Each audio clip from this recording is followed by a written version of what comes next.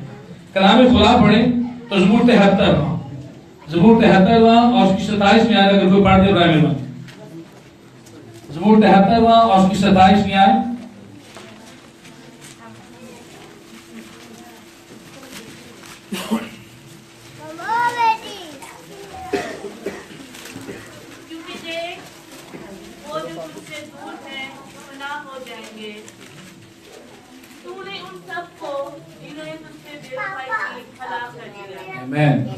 وہ سب جو تجھ سے دور ہیں وہ کیا ہو جائیں گے؟ فنا ہو جائیں گے. اور دیکھ وہ سب جنہوں نے تجھ سے بے وفائی کی وہ ان کو تو نے ہلاک کر دیا یا وہ ہلاک ہو جائیں گے. یہ ہلاکت کیوں ہوئی؟ میں بتانا چاہتا ہوں. بنی اسرائیل اس دور میں خدا سے دور تھا. جن باتوں کے لیے خدا نے منع کیا تھا وہی کام کو کر رہا تھا. خدا نے بتوں سے اور بتوں کی پوجا سے منع کیا, لیکن یہ ابھی مصر سے نکلے ہیں. موسیٰ کو سینہ پر ہے, ہارون کو لے کر یہ سونے کا بچڑا بنا دیتے ہیں اور وہیں پر یہ عبادت کرنا شروع کر دیتے ہیں. بتوں کی قربانیاں, بتوں کی پوجا کرنا شروع کر دیتے ہیں. انہوں نے کہا ایک یا دو بت ہم بنا لیں گے. خدا نے کہا نہیں, میں تمہیں بتوں کے ملک ہی میں لے جاؤں گا. ایک بت نہیں بلکہ بتوں کے ملک میں لے جاؤں گا. خدا نے انہیں اسیر کر کے بابل پہنچا دیا جہاں پر بت ہی بت تھے, اور یہ پھر اپنی خواہشوں میں کھنچ کر مرتے رہے, ہنستے رہے اور روتے رہے. اسی طرح وہ لوگ آج بھی جو خدا سے دور ہیں, جو کلام خدا کا مطالعہ نہیں کرتے, وہ جو اپنے چرچ سے تعلق قائم نہیں کرتے, جو خادموں کو اپنے گھر میں نہیں اتارتے اور خود کلام خدا کا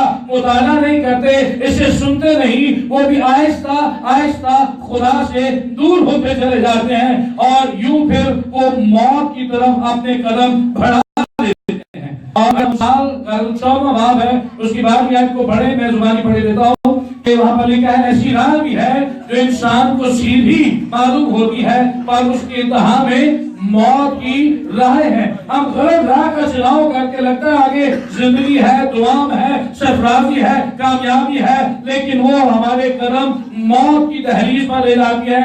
جب میں آپ اپنے آپ کو خدا سے دور کرتے ہیں, چرچ سے دور کرتے ہیں, کلام سے دور کرتے ہیں, کے ساتھ شریک ہونے سے اپنے آپ کو دور کرتے ہیں, تو پھر موت ہلاکت میرا اور آپ کا مقدر بن جاتا ہے. ہم جیتے بھی مردگی کی حالت میں ہوتے ہیں. ہم فرض مردہ زندگیاں بسر کر رہے ہوتے ہیں. کہنے کو ہم زندہ ہیں, لیکن کوئی ہم سے پوچھے ہم اندر سے رو رہے ہیں کہ اس جینے سے مر جانا بہتر ہے. جب آپ کی اولاد آپ کے سامنے آپ کی بات نہ مانے, آپ کی نافرمانی کرے اور دوسروں کے بعد جائے تو اس وقت اٹھتا ہے. جب آپ کا خاوند آپ کی قدر نہ کرے, جب آپ کی بیوی آپ کو عزت نہ دے, اس لمحے دل اٹھتا ہے اور خیال میں آتا ہے کاش میں مر ہی جاؤں, یا ایسے مار ڈالوں, یا خود مر جاؤں. یہ وہ ہلاکت ہے جو میں اور آپ خدا سے دور رہ کر اپنے لیے خود پیدا کرتے. برائے مہربانی خود بھی آئیں, اپنے گھر کو ملائیں, اپنے بچوں کو ملائیں. اگر وہ نہیں آتے ان کے لیے دعائیں کریں, قدموں کے بعد گھٹنوں کے بعد جھک جائیں اور خدا کے حضور ہاتھ اٹھائیں. خدا آپ کے خاندان پر کرم کی نگاہ کرے گا اور آپ کا خاندان بچ جائے گا. آپ ہلاکت سے محفوظ رہیں گے کیونکہ آپ نے زندگی کے منبع یسوع مسیح کی طرف اور اس کے گھر کی طرف قدم بڑھایا. بڑا مہربانی, آج ہم رو رہے ہیں, پریشان ہیں, اپنا رونا اور آنسو بہانا ختم کیجئے, خدا کے گھر کی طرف قدم بڑھائیے. یعقوب اپنے خط میں لکھتا ہے کہ تم خدا کی طرف رجوع لاؤ گے تو خدا تمہاری طرف رجوع لائے. آئے ہم آگے بڑھیں. ہم اس دنیا میں اس لیے خلق نہیں ہوئے کہ ہم شیطان کے ہاتھ دکھ اٹھائیں. ہم اس لیے آئے ہیں کہ ہم شیطان کے کاموں کو کچلیں, شیطان کو اپنے پاؤں کی ایڑی سے کچلیں, اس کے کاموں کو. حالانکہ اسے ابھی اور کامل شکست خدا نے دے دی ہے, لیکن اب جو اس کا زور تھوڑا بہت ہے, پارشلی طور پر وہ کام کر رہا ہے, ہم اسے ختم کر دیں, ہم اس کے کاموں کو ختم کر کے یسوع کو جلا دیں, ایک ایسی کامل اور اچھی زندگی گزار کر جس سے خدا خاندان پیدا ہو اور لوگ یسوع کی طرف آ گئے. اب ایک جسم جو ہے, بدن جو ہے, اس کو گلنے سڑنے کے لیے, انگریزی پوسٹ ہونے کے لیے 6 مہینے یا 180 دن لگتے ہیں سائنسی اعتبار سے. یہ بات میں مائک سے نیچے کرنا چاہتا ہوں. ہمارے اہل اسلام میں بڑی عزت اور عقیدت کے ساتھ یہ کہنا چاہتا ہوں, کرنے بڑی عزت اور عقیدت کے ساتھ کہ ان میں ایک نظریہ اور بڑا خوبصورت ہے کہ کوئی اگر 3 جمعے کا خطبہ نہ سنے اور جمعے کی نماز میں شامل نہ ہو تو اس کے دل پر مہر لگ جاتی. تو یہاں 6 مہینے کے بعد انسان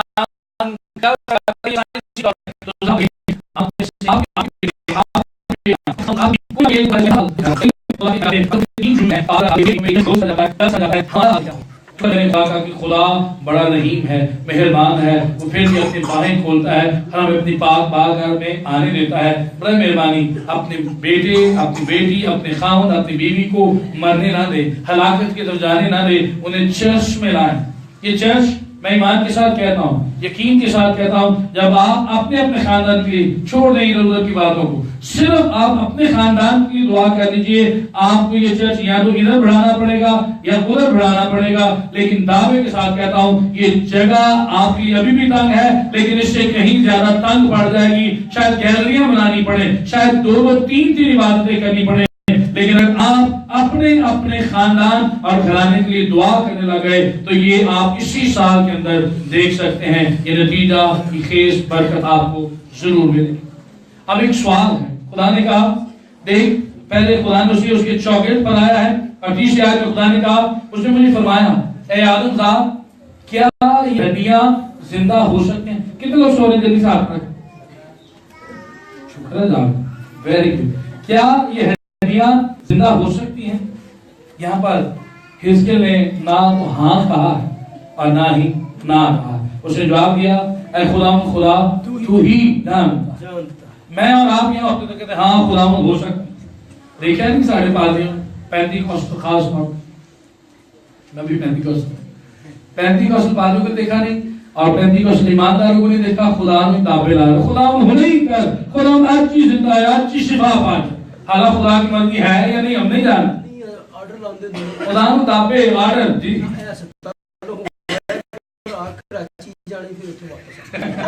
اور لگاتے ہیں اور ہماری جو دعاؤں کی فہرست ہے اس میں عاجزی نہیں ہوتی, اس میں یوٹیلیٹی اسٹور کی لسٹ ہوتی ہے, آٹا دے دے, چینی دے دے, گیہوں دے دے, تیل دے دے, اور کی جو ہے ٹھیک ہے. تو ہماری یوٹیلیٹی اسٹور کی فہرست ہوتی ہے, ہم خدا کو دعویٰ لگا رہے ہوتے ہیں. اور ذرا دیکھیے یسوع جو کامل انسان اور کامل خدا ہے, اس نے خوبصورت دعا کی باقی قسم نہیں دی جو تھیولوجیکلی سب سے ساؤنڈ بہترین دعا اور دعائیت نمونہ ہے. اس نے کہا باپ اگر ہو سکے تو یہ پیالہ مجھ سے ٹل جائے. یہ اس کی مرضی تھی, اس نے بتایا, لیکن آگے کیا کہا, پھر بھی میری نہیں بلکہ. پچھلے دنوں ایک بھائی نے ایک پریگننٹ بہن تھی، ان کے لیے دعا کی خادم تھے، تو خدا کی مرضی نہیں تھی کہ ان کی بیٹی ہو، کہتا ہے سوری بیٹا ہو، تو کہتا نہیں جی بہن جی مجھے خدا نے رویا میں دکھا دیا ہے آپ کے بیٹا ہی ہوگا. تو ان کو ان کی دادی نے خواب میں دیکھا، انہوں نے خواب میں دیکھا بیٹی ہو رہی ہے. بھائی صاحب بولے تھے نہیں بہن جی خدا سے میں نے مانگ لیا ہے، اب آپ یقین رکھیں خدا نے آپ کو بیٹا دے دیا ہے، یہ بیٹا ہی ہوگا، خدا نے بیٹا دے، خدا نے بیٹا دے. وہ 6 مہینے کے بعد ڈلیوری تھی، خدا کا شکر جب ڈلیوری ہوئی خدا نے سچا بچہ دونوں کو محفوظ رکھا تو بیٹی ہوئی. تو انہوں نے ایسا انہوں نے شاید کسی کو راستے میں منگیا غلطی نہیں پھر بعد میں فاطی صاحبان کو شرمندہ ہونا پڑتا ہے. کئی جگہوں سے بدروہیں نکالتے ہوئے اور دیگر معاملات میں فاطی صاحبان بھی بھاگ جاتے ہیں. کہنے کا مقصد یہ نہیں ہے کہ آپ کسی کی تصحیح کریں یا کسی پر ہنسیں. حضرت کے ساتھ جو نقطہ ہے وہ یہ آپ تک پہنچانا چاہتا ہوں کہ ہمیں خدا کی مرضی کو جاننا ہے، خدا کی مرضی کے مطابق دعائیں کرنی ہیں. اگر ہم یہ کر لیں گے تو پھر بہت ہی بہتر ہو جائیں گے. کہ میں ٹھیک ہے. اس نے کہا اے خدا تو ہی جانتا ہے. اور یہ ایک ہی لائن ہے، ایک جملہ ہے، لیکن ایک جملے میں تھیولوجی کی 3 باتیں پوشیدہ ہیں. آپ میرے ساتھ ہیں؟ تھوڑا سا تعلیمی پیغام ہے لیکن معذرت چاہتا ہوں. یہاں پر جب اس نے یہ کہا کہ خدا تو ہی جانتا ہے تو اس نے اپنے آپ کو پینتی کوسلوں کی طرح دعوے لگانے والا ایماندار نہیں بنایا، بلکہ اس نے اپنے آپ کو خدا کے ہاتھ میں دے دیا. آغاز بھی یہی ہوا تھا خدا ان کے ہاتھ میں، ہمیں ذات الہی میں شریک ہونا ہے. اس نے اپنے آپ کو سرنڈر کر دیا. خدا تو ہی جانتا ہے، وہ تو ہی مجھے لے کر آیا ہے، تیرے روح نے مجھے اٹھایا ہے اور اب تو ہی مجھے بتائے گا آگے کو مجھے کیا کرنا. اس کے یہ کہنے میں دراصل 3 جواب موجود تھے جسے خدا نے پسند کیا. پہلا جواب لکھا نہیں ہے لیکن تھیولوجیکلی میں آپ کو بتا رہا ہوں وہ کیا تھا. پہلا اس نے کہا خدا ہر جگہ موجود ہے. خدا ہر جگہ موجود ہے. اگر خدا وہاں پر تھا جہاں سے مجھے اٹھایا تو خدا اس سوکھی ہڈیوں کی وادی میں بھی موجود ہے. اور اس کو انگریزی میں کہتے ہیں God is omnipresent. دوسرا سلاطین 5واں باب 17ویں آیت سے پڑھیے گا. خدا ہر جگہ موجود ہے. وہاں پر آپ کو ایک حوالہ ملے گا. جب نعمان کوڑی نے شفا پائی تو اس نے الیشا نبی سے درخواست کی کہ برائے مہربانی مجھے اجازت دے کہ یہاں سے میں 2 خچر مٹی کے اپنے علاقے، اپنے شہر، اپنے ملک میں لے جاؤں. اب میں نے کیوں اس کو اس کے ساتھ جوڑا؟ ہم نے جواب کیا پڑھا؟ خدا ہر جگہ موجود ہے. اور پھر میرے ساتھ جوڑا دوسرا سلاطین 5واں باب 17ویں آیت. نعمان کوڑی شفا پانے کے بعد 2 خچر مٹی اپنے ساتھ اپنے ملک میں لے کر گیا. پرانے دور میں یہ کہاوت تھی، یعنی یہ نظریہ تھا، اور دیگر مذاہب میں، کئی مذاہب میں ابھی بھی یہ نظریہ پایا جاتا ہے کہ ایک خدا صرف ایک خطے کا، ایک ملک کا خدا ہے، وہ ہر جگہ موجود نہیں ہے. نعمان کوڑی کہہ رہا ہے کہ وہ خدا جو اسرائیل کا خدا ہے، اس کے علاقے کی مٹی اگر میں اپنے ملک ارام میں لے جاؤں گا تو یہ خدا وہاں پر بھی چلا جائے گا. لیکن ایسا نہیں ہے. ہمارا خدا مٹی کا بنایا ہوا نہیں ہے، ہمارا خدا پتھروں کا بنا ہوا نہیں ہے، ہمارا خدا دھاتوں سے بنایا ہوا کوئی بت اور معبود نہیں ہے. ہمارا خدا زندہ اور قوی خدا ہے جو ہر جگہ موجود ہے. وہ امریکہ میں، وہ پاکستان میں، وہ افریقہ میں، وہ نیپال میں، دنیا کے ہر حصے میں موجود ہے اور اس کی قدرت سب کے لیے کار فرما ہے. خدا ہر جگہ موجود ہے. خدا تو جانتا ہے، تو مجھے اسرائیل سے لایا ہے، اس وادیوں میں اتار لایا ہے جہاں ہڈیاں ہی ہڈیاں ہیں. میں تیری قدرت پر ایمان رکھتا ہوں. تو وہاں بھی خدا ہے، تو یہاں بھی خدا. رکیے گا اور ذرا سوچیے کہ میں اور آپ اس ایمان کے حامی ہیں. جب مصیبتیں آ جاتی، قرضوں کے پہاڑ، تکلیفوں کے مسائل، انبار ہمیں گھیر لیتے ہیں تو ہم اس وقت حوصلہ ہار جاتے ہیں اور ہمارا دھیان ایمان کی بانی اور کامل کرنے والے یسوع سے ہٹ جاتا ہے. پھر ہم مصیبتوں، پہاڑوں کو بڑا اور خدا کو چھوٹا کرنا. پھر ہم نہیں کہتے بے شک جوش سے جتنا مرضی بولے خدا ہر جگہ موجود ہوتے لگتا خدا ہے ہی نہیں.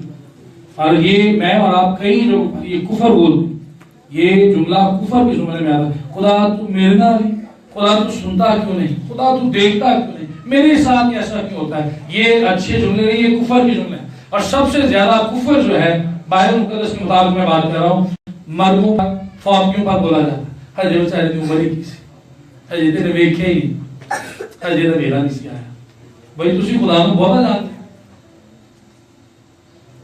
ہم زبان میں کلام میں اور کام میں بھی ایماندار کہنے نہیں کوئی گل نہیں دیکھی جائے گی ایتھے تے اسی اونجی بولیا سارے بول رہے چلو اسی بول دیتا نہیں ایماندار دوسروں سے ممتاز اللہ کیے گئے لوگ اس لیے یہ بتا رہا ہے خدا تو ہی جان میں اور آپ کہتے ہیں ہجے دا میرا ہی نہیں پتہ ہی نہیں اینے دے بے کیا کی چھیتی بیچارہ چلا گیا مارو نہیں پیورو نہیں ان کون ہے سارا بنے وہ جس نے بلایا ہے جس نے پیدا کیا ہے اور بلایا ہے وہ بہتر طور پر جانتا ہے وہ کیسے اس گھر کا انتظام سنبھالے گا ہم کیوں ان کی ذمہ داری لے رہے ہیں ہم خدا کو موقع دیں کہ وہی خدا رہے ہم خدا نہیں آ سکتے کیا ہے برائے مہربانی خدا ہر جگہ موجود ہے یہ پہلا جملہ دوسری بات اس کے ہاں خدا تو ہی جانتا ہے یہ بات کی خدا قادر مطلق ہے God is omnipotent کہ یہ مجھ سے تو ہو نہیں سکتا کہ میں وہ ہڈیوں زندہ ہو جاؤں یہ مجھ سے نہیں ہوگا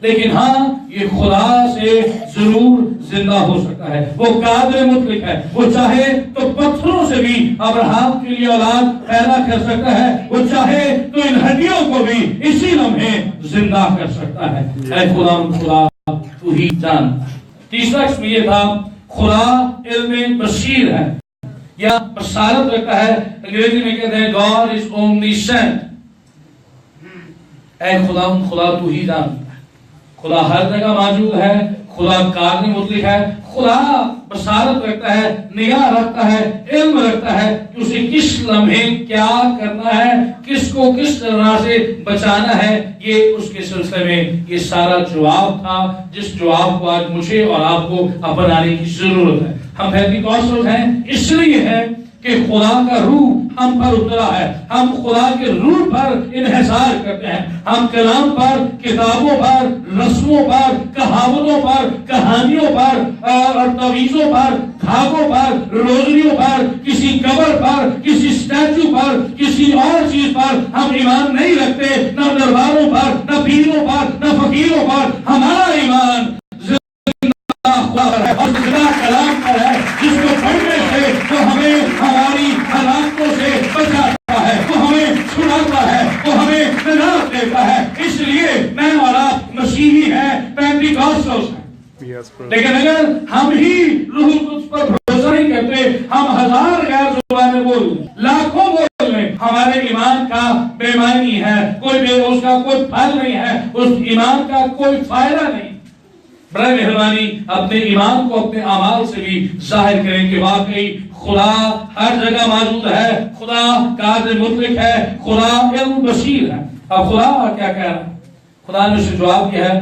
4 آیت میں پھر اس نے مجھے فرمایا تو ان ہڈیوں پر کیا کر نبوت کر بائبل کھلی ہے ابھی میں بتاؤں گا کہ یہ کیا طریقہ کار ہوتا ہے جو بائبل کھلی رکھتے ہیں وہ کون لوگ ہوتے ہیں ساتھ ساتھ آپ کی تجسس کو قائم رکھنا چاہتا ہوں اور بائبل کو کھلی رہے گی گویا خدا آپ کے درمیان موجود ہے کوئی بدت نہیں دے رہا لیکن کیونکہ یہ بھی خدا کا کلام ہے اور خدا کی کلام کھولنے سے مراد ہے ہم خدا کو عزت و تعظیم دے دیں کلام سنانا نبوت کرنے سے مراد ہے کلام سنانا اور کلام زندگی دینے پر قادر ہے یہ کلام یہ عمل ہوا بس میں نے حکم کے مطابق نبوت کی تو ایک شور ہوا خدا نے فرمایا 4 آیت میں تو ان ہڈیوں پر نبوت کا اور ان سے کہے اے سوکھ کی ہڈیوں خداوند کا کلام سنو اور 7 آیت میں نے حکم کے مطابق نبوت کیا جب میں نبوت کر رہا تھا تو ایک شور ہوا اور ایک زلزلہ آیا اور ہڈیاں آپس میں مل گئی ہر ایک ہڈی اپنی ہڈی سے یہ عمل کب ہوا ہے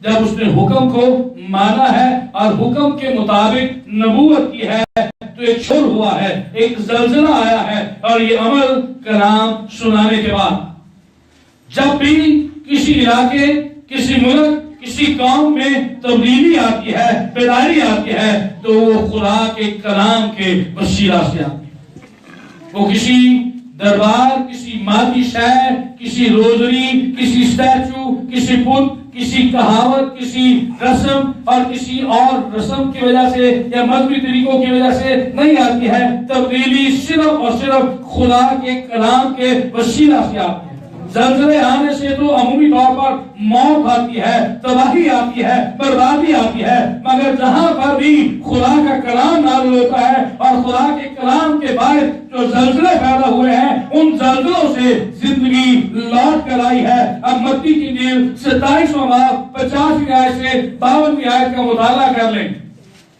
یسوع نے چلا کر جان دی، وہاں پر چٹانیں دھڑکی، زلزلہ آیا اور بہت سی قبریں جو مقدسوں کی تھی وہ کھل گئی اور مقدس ان میں سے زندہ ہو کر باہر نکل آئے۔ یہ زلزلہ آنے سے، لیکن جب کلام نازل ہوتا ہے، پھر زلزلہ نازل ہونے سے قید خانے کی بنیادیں کھل جاتی ہے، بیڑیاں کھل جاتی ہیں، بند دروازے کھل جاتے ہیں اور لوگ جاگ جاتے ہیں۔ حوالہ لکھیے گا اعمال 100واں باب اس کی 26 آیت۔ پالوس اور سیلاب دعا اور شکر گزاری کر رہے ہیں اور تب بھی زلزلہ آیا ہے اور قید خانے کی بنیادیں ہل گئی ہیں، دروازے کھل گئے ہیں۔ آج میں اور آپ اس لیے جوؤں میں ہیں، بندروں میں ہیں، قید خانوں میں ہیں، اسیر ہیں، شیطان کے ہاتھوں دکھ اٹھا رہے ہیں، کیونکہ میں اور آپ کلام سے دور ہیں، خدا سے دور ہیں، ہمارے تعلق خدا سے حقیقی نہیں ہے۔ ہم رسمی طور پر عبادت میں آتے ہیں، ہم اگر کلام پڑھنے والے بن گئے، کلام کو سننے والے بن گئے، یقین جانیے گا ہمارے سارے بندھن، سارے جوئے یسوع کے نام سے ٹوٹ جائیں گے۔ ہمارے لوگ آزاد ہو جائیں گے۔ جو ہمیں تنگ کرتے ہیں، جو ہمیں پریشان کرتے ہیں، وہ بھی تبدیل ہو جائیں گے۔ اور کلام خدا کیا فرماتا ہے؟ نہیں، ہم صاف باب کی 7ویں آیت میں جب انسان کی روشیں خدا کو پسند آتی ہیں تو اس کے دشمنوں کو بھی اس کا دوست بنا دیتا ہے۔ میں چند منٹ اور دوں گا، بس 10 سے 15 منٹ میرا خیال ہے، اور اس کے بعد ہم اس کو آج کے لیے کلوز کریں گے۔ ہر ایک ہڈی اپنی ہڈی سے، یہاں ایک خاندان کی تبدیلی کے لیے بڑا اہم نقطہ یہ نہیں لکھا کہ پاؤں کی ہڈی ہاتھ کی ہڈی سے جڑ گئی، کندھے کی ہڈی ٹخنے کی ہڈی سے جا کے جڑ گئی۔ خدا کے کلام میں آپ کو ایک جامع ترتیب نظر آئے گی، ایک نظم و ضبط نظر آئے گا، ایک اتحاد نظر آئے گا۔ اپنے گھرانے، اپنے علاقے، اپنی کلیسیا اور ہڈیاں جڑنے سے ایک ڈھانچہ تشکیل پاتا ہے۔ ہر ایک ہڈی اپنی ہڈی سے جڑ گئی۔ انسانی جسم کے 5 حصے ہیں۔ پہلا ہے ہڈیوں کا مجموعہ جسے ہم سکیلیٹن کہتے ہیں، دوسرا ہے نسیں جنہیں ہم وینز کہتے ہیں، اور یہ وینز جو ہیں کمیونیکیشن کا کام کرتی ہیں، یہ بلڈ کو سرکولیٹ کرتی ہیں، بلڈ کو پورے بدن میں پہنچاتی ہیں۔ تیسرا حصہ ہے گوشت جسے ہم فلیش کہتے ہیں، FLESH فلیش، یہ ہمیں مضبوطی دیتی ہے۔ چوتھا ہے چمڑا جسے ہم سکن کہتے ہیں، اور 5واں ہے اسپرٹ، دم۔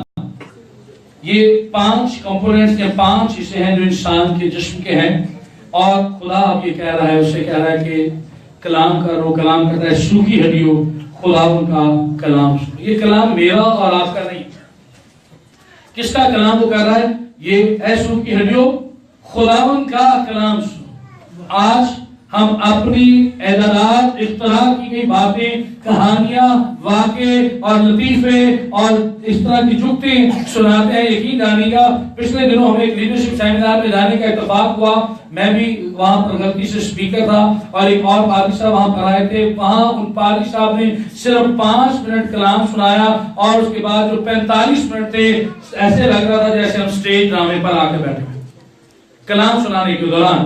ویسے نہیں، ویسے آپ کہہ رہے ہیں ہم خوش رہیں، ہنسنا چاہیے، خوش رہنا چاہیے۔ پادری صاحب کہہ رہا خوش رہو، پھر کہتا ہوں منہ بنا کے تسی بھی خوش رہو، آمین، خوش رہیں۔ تو لیکن کلام سنانے کے درمیان آپ نے خدا کا کلام سنا۔ کہاوتیں، کہانیاں، بوڑھیوں کسی کہانیاں ہم نے نہیں سنانی، اور ہم یہاں مناظرے کرنے کے لیے یا دیگر مذاہب کے اس کے خاتمے کے لیے یا ان سے لڑنے کے لیے آئے ہیں۔ ہم یہاں صرف اور صرف مسیحیت کا پرچار کرنے کے لیے، مسیحی قوم کو، مسیحی بدن کو کلام سنانے، سکھانے اور تعلیم دینے کے لیے آئے ہیں، اور ساری خلق کے سامنے انجیل کی منادی کے لیے آئے ہیں۔ شاید آپ کے اور میرے کلام سے لوگ سو جائیں اور روحانی طور پر وہ بیدار نہ ہو، لیکن خدا کے کلام کو سننے کے وسیلہ سے لوگ زندہ ہو جاتے ہیں۔ اب میں بتاؤں گا جو بائبل کھولتے ہیں، چاہے کلیسیا ہو، 2 طرح کے لوگ ہوتے ہیں، ایک ایکسپوزیٹر ہوتے ہیں اور ایک امپوزیٹر ہوتے ہیں۔ ایکسپوزیٹر ہمیشہ خدا کے کلام پر انحصار کرتا ہے اور بائبل مقدس اور اس کی سچائیوں کو ہی بیان کرتا ہے، اور جو امپوزیٹر ہوتا ہے، جب میں نے بیان کیا کہ وہ اپنی تشریحات، اپنی تعریف دنیاوی کہانیوں اور روایات کو بناتا ہے، اور کلام کے جس حصے کی اس نے تلاوت کی ہوتی ہے اس کی بجائے کچھ اور ہی بیان کر رہا ہوتا ہے، اور ان میں سے بھی کسی کی مناسب اور مکمل تشریح نہیں کرتا۔ اور ایکسپوزیٹر کی بائبل سناتے رفع اور سنتے رفع ہمیشہ کھلی رہتی ہے، اور امپوزیٹر کی بائبل بند ہو، یہ آپ کو نشانی مل جائے گی۔ ایکسپوزیٹر جو خدا کے کلام پر ایمان کرتا ہے، مکمل اظہار کرتا ہے، اور امپوزیٹر جو ہے وہ خدا کے کلام سے زیادہ کتابوں، کہانیوں اور چیزوں پر دھیان رکھتا ہے۔ اس لیے یہ ذہن میں رکھیے گا۔ اب میں ان ہڈیوں کی تشریح آپ کے سامنے رکھوں گا، اور یہ آخری حصہ ہے جس کے بعد ہمیں کافی کچھ خدا کے فضل سے اپنے خاندان کو جاننے اور سیکھنے کا موقع ملے گا۔ ہڈیاں، میں نے بتایا 5 کمپوننٹس یا پارٹس ہیں جو انسان کے جسم کے ہیں۔ ہڈیاں، یہ ہڈیاں دراصل تعلقات کو اور ریلیشن کو جوڑتی ہیں، گھریلو تعلقات، خاندانی تعلقات، رشتہ داریوں کو، کلیسیائی تعلقات کو، سماجی تعلقات کو، اور خدا کے ساتھ تعلقات کو یہ ہڈیاں پیش کرتی ہیں۔ جب خدا کا کلام حزقیل کے موسیقی سے سنایا گیا تو یہ ہڈیاں اپنی ہڈیوں سے جا کر ملی ہیں۔ آج اپنے گھروں میں نگاہ دیکھ لیں، ہمارے گھر کی ہڈیاں اور کسی اور کے گھر کی ہڈیوں سے جڑی ہوں گی، ہماری کلیسیا کی ہڈیاں کسی اور کے خادم کی ہڈیوں کے ساتھ ملی ہوں گی۔ ہم اپنے گھر میں نظم و ضبط اور اتفاق اور اتحاد کے پیرو نہیں ہیں، ہمارے گھروں میں اتفاق نہیں ہے، اس کا مطلب ہے ہماری ہڈیاں کسی اور ہڈی کے ساتھ جڑی ہوئی ہیں۔ کلیسیا میں وہ نظم و ضبط اتفاق نہیں ہے، ہماری کلیسیا کی ہڈیاں کسی اور ہڈیوں کے ساتھ جڑی ہوئی ہیں۔ ہم اپنے خادم، اپنے کلیسیائی ڈھانچے کے ساتھ وفادار نہیں ہے، اس لیے خاندانی ڈھانچہ اور کلیسیا کا ڈھانچہ ڈاواں ڈول ہے، اور اسے کافی مسائل اور مصائب کا سامنا کرنا پڑ رہا۔ ہماری بیٹیاں، ہمارے بیٹے دوسروں سے زیادہ پیار کرتے ہیں اپنے سگے بہن بھائیوں سے، ان کی